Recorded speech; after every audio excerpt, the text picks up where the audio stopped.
I'll initiate a question to start out with, and then we'll just open it up for questions. We do have only about 10 minutes or so because there's another film that starts at 3 o'clock who also has filmmakers and actors here, so it's important to keep everything rolling. But knowing Nancy, she will hang out in the lobby or out front if people have initial questions. We'll get to plenty.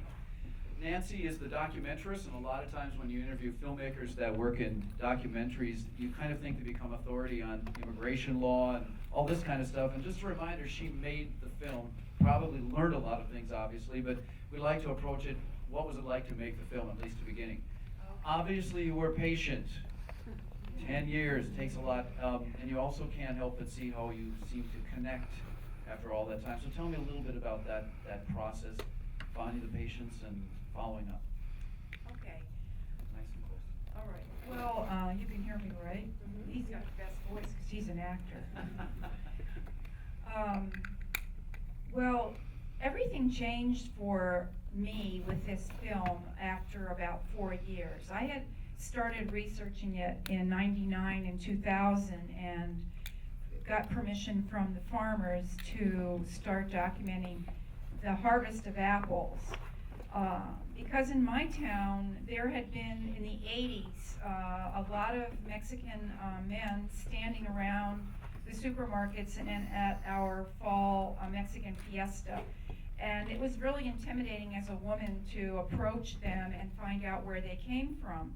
But just as I say in the opening lines of the film, when I started seeing women in the supermarket, we have only one in Sodas, I said, okay, this I'm interested in. I feel like let's find out who these women are and what their lives are like. So initially, Bill, I was really only interested in telling the story of after I picked the fruit, what else do I do as a woman in my family with my children? And it was, I guess you could say, a more feminist film. It was going to really talk about domestic life and farming. But then what happened was, after 9/11, which happened when I had already started shooting, can you imagine? I started shooting Dos Torres, that's what the two towers are, came down, and initially things didn't change. But by 2004 and 5, you can see that the families didn't have any survival mechanism anymore, and things got worse and worse, so I couldn't really stop the film. And then around 2008, I said, this is too much. I can't keep doing this. I had, 200 hours of film. I started to be worried that I could even finish the film, so I stopped my job teaching film studies at RIT, which is in Rochester, and I edited the film, and that was quite a process. Good. Questions?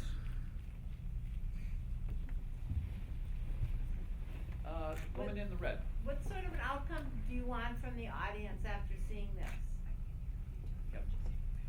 The question was, what kind of outcome does the filmmaker want to or expect after they watch the film? I feel like just getting to know the people, that they have the same life needs that we all do, the same things they care about, and the humanity of those people that have come here for a better life and possibility for their future.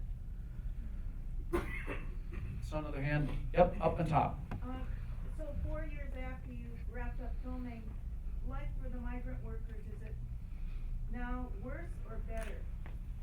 So her question was, it's 4 years after she stopped filming, and wants to find out, is life for the migrant workers better or different? Okay. Actually, I shot Gabriella in 2011 when she started college, so that happened then. For the migrant, things are the same in terms of there's plenty of work.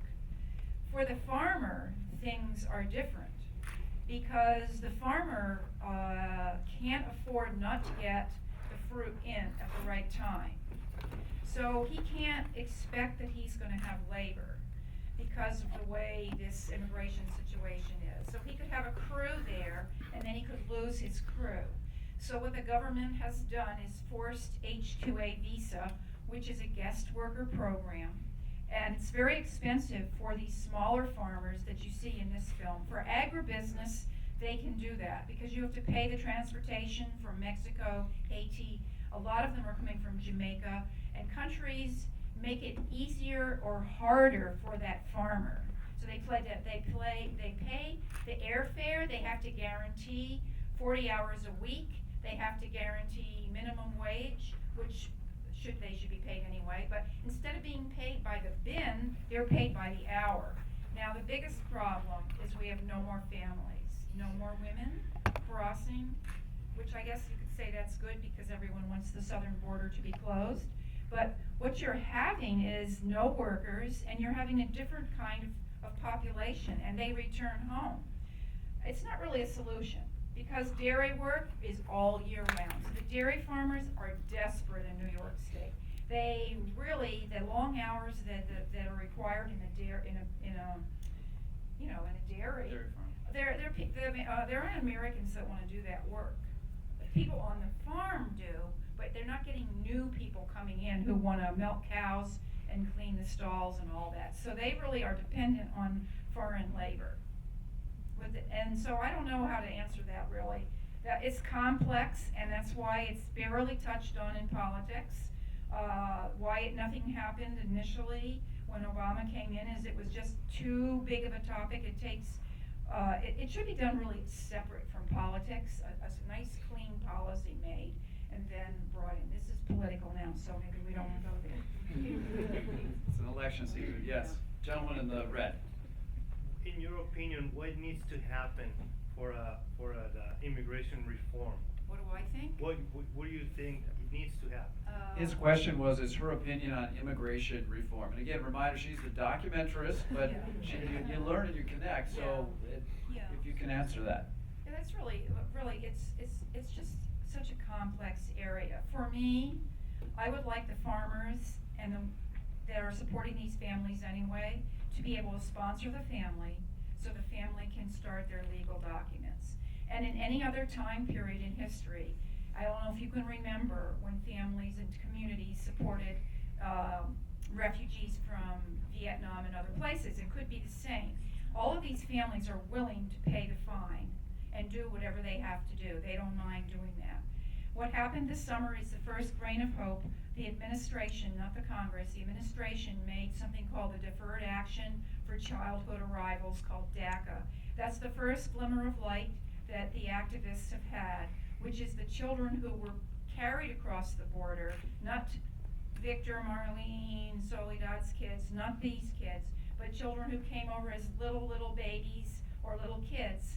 If they can prove all the correct things, pay a $500 application, they can get a Social Security card, they can get a temporary visa. That's the first thing.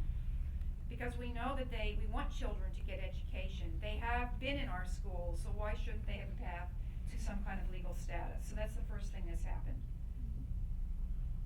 I almost gave you the apple instead. I'll take the apple. Any last questions?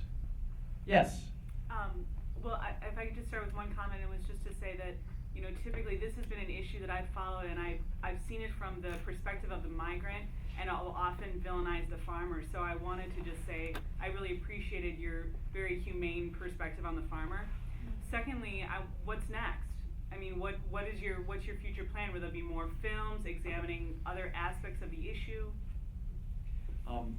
First of all, she supported how you had a perspective from the farmer, or didn't demonize the farmer, that kind of stuff, and then also wanted to know what's next for you.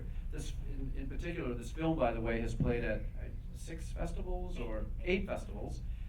So I know that the film will probably have a few more legs, or when you see it and things. But it sounds like your question is as a documentarist, does she have plans to do more of this kind of work? Oh, thank you. I really appreciate that, and I did want to thank the festival, Bill, Jayton, and Steve, who I got to know.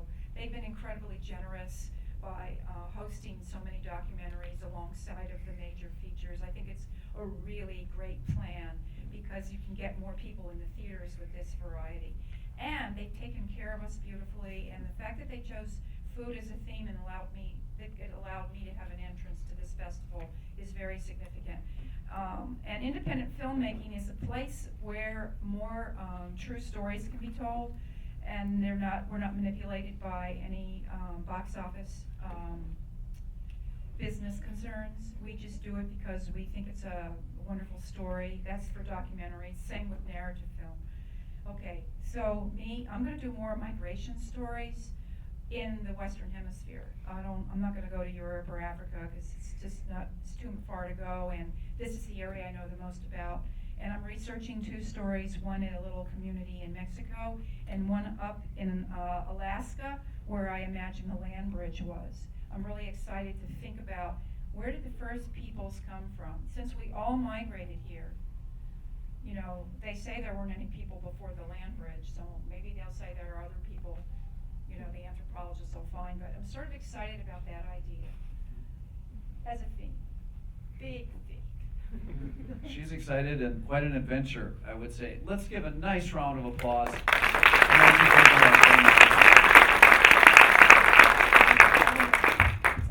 I wanted to thank you all for coming, and particularly there's a really nice group of younger people here, and I'm really feeling really good about that, because I think it just shows that you in Minnesota, Minneapolis, care about this. Don't forget to vote. Thank you very much. Appreciate you being with us.